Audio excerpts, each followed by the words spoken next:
Hello everyone, welcome to lesson 8-6, Surface Area of Prisms. For this lesson, we will work with surface area. Message board. Members of a local recreation center are permitted to post messages on an 8.5 by 11-inch paper on the board. Here we have the board. And members of the recreation center are allowed to post these papers as noticed on this board, and they're 8.5 by 11 inches each. Assume the signs are posted vertically, as we have here, vertically, not horizontally, and do not overlap, as shown below. So I've taken the liberty to write 8.5 by 11 for each paper. Here's another 11 inches, and here's another 8.5 inches, right? 8.5 inches, 8.5 inches, 11 inches, 11 inches. I didn't write the inches, the units, simply because I don't have any space. Suppose 6 messages fit across the board widthwise. So 6 messages along the width.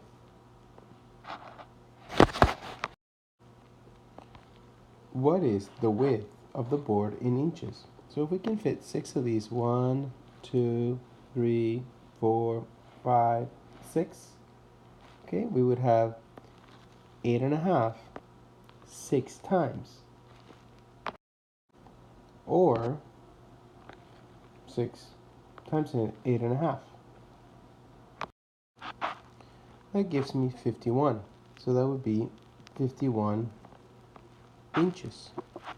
Suppose 3 messages fit down the board lengthwise. So 3 messages. So we have 1, 2, 3. So that would be 3 times 11. And that's 33. 33 inches.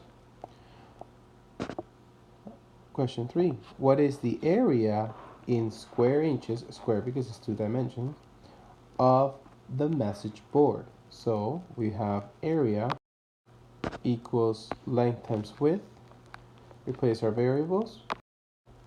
Area equals 51 times 33, right? Our 2 dimensions, which equals 1,683 inches squared. Now I should put a comma to mark the thousand mark. Question 4. Messages can also be posted on the other side of the board. What is the total area of the front and back of the board in square inches? So this is the total area for the front of the board. And the back of the board is exactly the same size, right? If we flip it over. So this has to be doubled, doesn't it? So we take our 1,683 times 2. And we get 3,366 inches squared in total. That would be the front and the back. And here's our main idea or key concept. Surface area of a rectangular prism. So here's a rectangular prism, okay? A 3D box. The surface area, or SA, we can call it surface area, SA, of a rectangular prism with base length, width, W, and height, H, is the sum, if you add it all up, of the areas of its faces. So let's say you find the area of the base, length times width. That length times width, that area of that face, is also found on the top, as you can see right there. And let's say you multiply the width times the height to find the area of this face. This face is repeated right on this side as well. And let's say you use the length and the height to find the area of this front face. That front face is also in the very back. So there's 2 of each. 1, 2. On the top, 1. On the bottom, 2. And then the front face, 1. And the back face, 2. So 2 of each. So the symbols can be surface area is 2 of the length times the height plus 2 of the length times the width plus 2 times the height and the width. The sum of the areas of all the surfaces or faces of a three-dimensional figure is the surface area. In the previous inquiry lab, you used a net to find the surface area of a rectangular prism. You can also use a formula to find surface area. When you find the surface area of a three-dimensional figure, the units are square units, not cubic. We're not looking for volume. We are adding all of those faces to find the entire surface area. Let's take a look at this example quickly here. We see that we have 9 by 7 by 13, correct? So to find the surface, to find the area for the bottom over here, it's just 9 times 7, correct? That 9 times 7 is repeated on the top. Okay, so it's really 9 times 7 times 2, right? And you'll see that here. The length times width times 2. You see the 9 times 7? It's replaced right there, times 2. It looks here like they do, for the formula, they do 2 times length times height. So what they're doing is, they're doing the length right here times the height, which is 13. Right? That'll get the front face that you see right here. That gets repeated 2 times because there's a back one. So that's why it's 2 times length times height. So 2 times 9 times 13. Plus, we have to add the other 2 faces, the 9 by 7, bottom and top, correct? And then plus the 13 by 7, this one right here, 2 times, right? And then when we add it all together, well, when we multiply them all, we get 234 plus 126 plus 182. So always make sure that you multiply and then add. Follow order of operation. And the total surface area is 542 square inches. That is square because it's only surface. It's only the area. Okay, if you think you got it, please pause the video and try these 2 prisms. And then play again and check back with me. If you'd like to continue working with me, please pay close attention as I guide you along. Let's do A. Okay, so to find the area for this rectangular prism, I have to do 2 of the lengths times the width, correct? That would be, I would consider my length and my width right here. And I need to do 2 of them because that'll cover the bottom one and the top. You can call it the floor and the roof, correct? Plus, I need to do 2 of the walls. This were a house. The 3 by the 6. I have one wall there and another wall here. So that's why it's 2 of them of the width times the height. Plus, we need to do the front wall of the house and the back wall. This front wall here and the back wall. So that's another 2. Looks like it's length times height, right? Because I have to do 2 dimensions the length, which is 10 times the height. Okay, now let's replace these variables. First, I have 2 times 10 times 3. So 2, you see 10 times 3? I have 2 of them, the floor and the roof. Plus 2 times width times height. Width is 3 times height is 6. So 2 times 3 times 6. Plus 2 length times length, which is the 10 right here, you see right here, times the height. I have the front wall right here and the back wall. So that would be times 6, correct? Times 6. Okay, now we have to multiply before we add. So make sure you multiply all 3 of these together, and all 3 of these together. That's easy to do. Let's do 2 times 10 is 20, times 3 is 60. So here we have 60 plus 2 times 3 is 6, times 6 is 36. And then we have 2, sorry, I have to add the next one. And then I have 2 times 10 is 20, times 6 is 120. Correct? And we add them.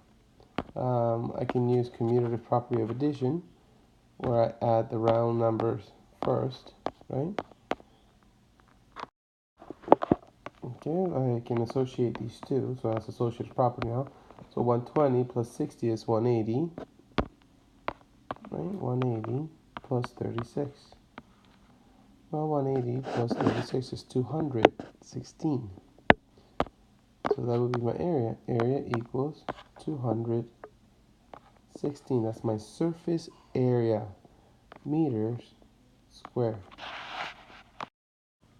And now for B, we have a cube, a perfect cube. It's a square in 6 faces, exactly the same width, height, and length.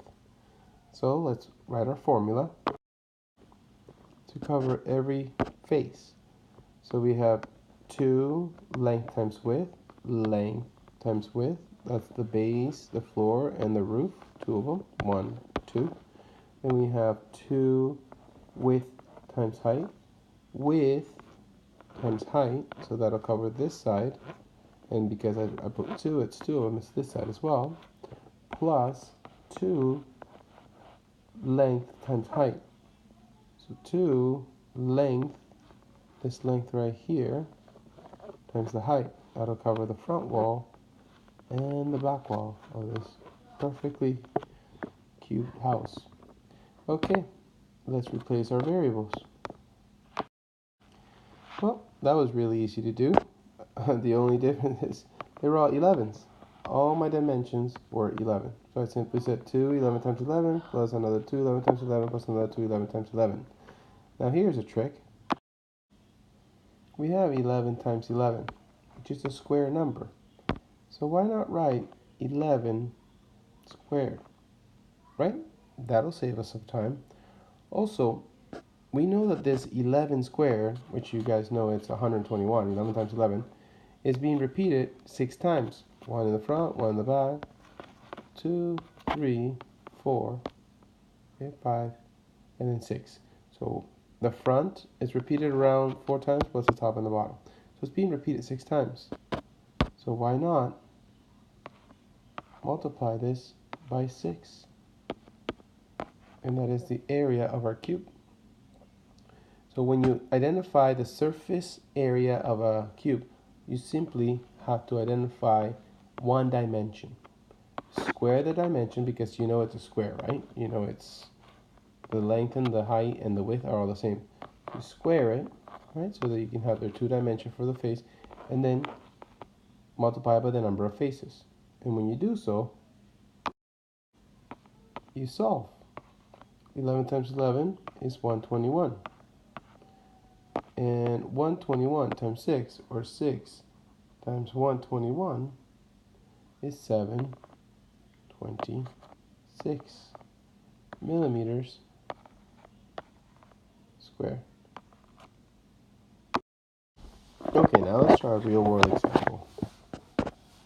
The largest corrugated cardboard box ever constructed measured about 23 feet long. Holy moly, that's a big box.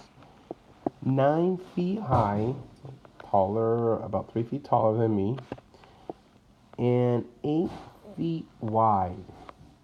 Would 950 square feet of paper be enough to cover the box? Justify your answer.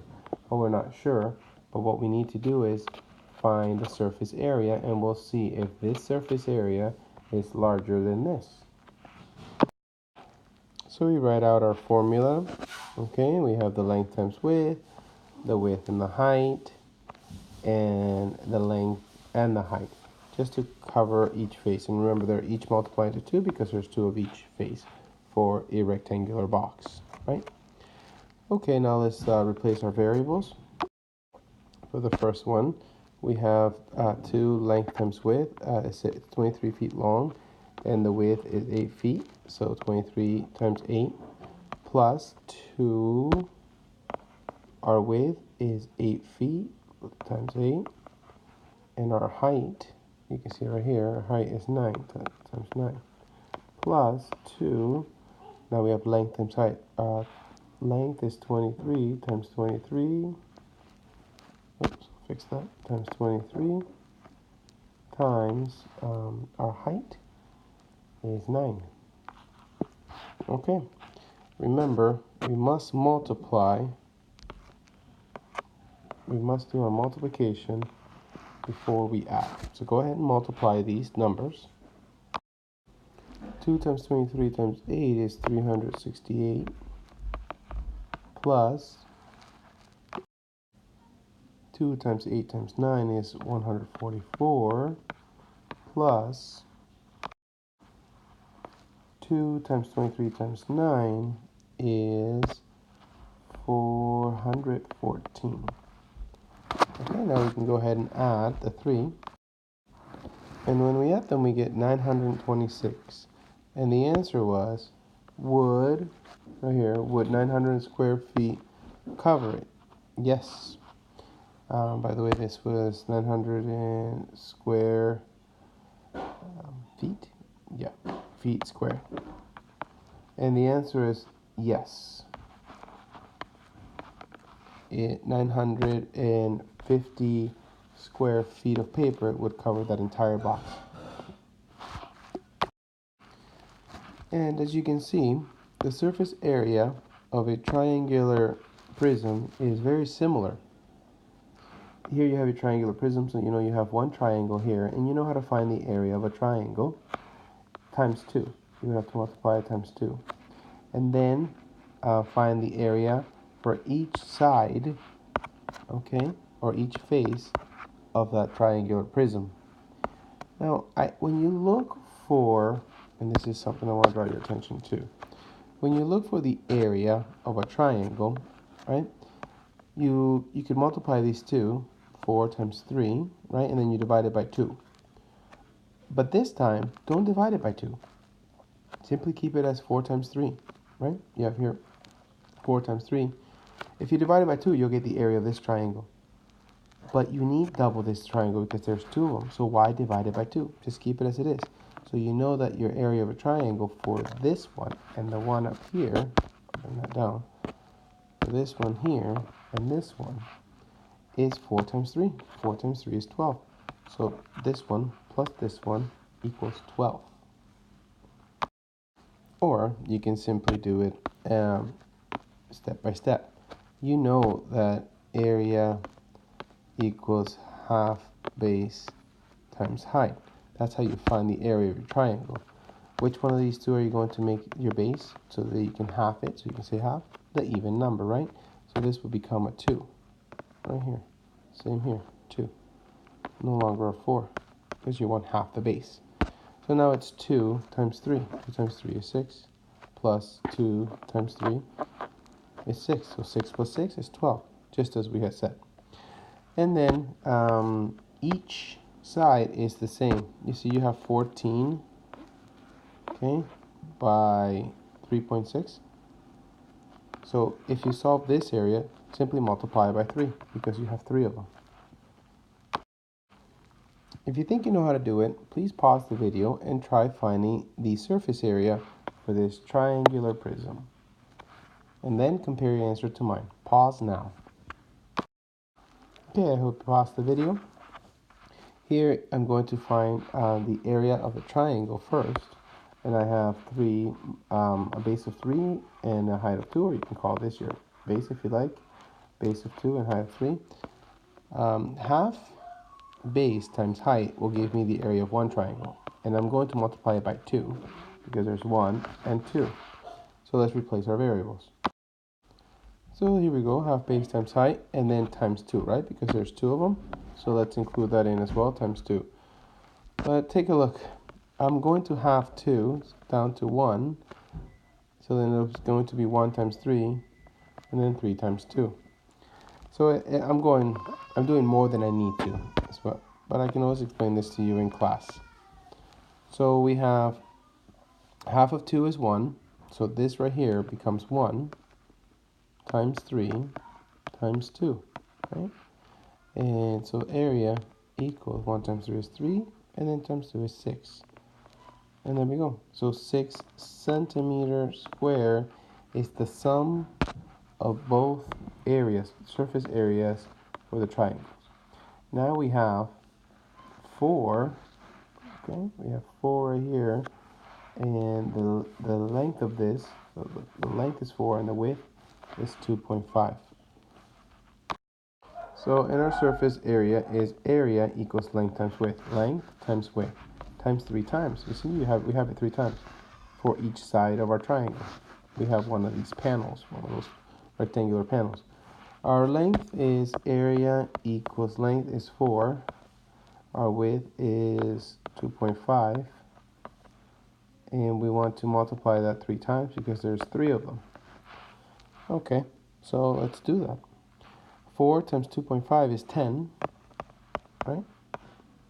Is 10 times 3 is 30. Area equals 30 centimeters squared. So now we have all of our rectangles and both our triangles. And together, to get our entire surface area, okay, we have 36 centimeters squared. That's our complete surface area for our triangular prism. I hope that makes sense to you. For our guided practice, we will begin class with solving this rectangular prism and this triangular prism. See you in class.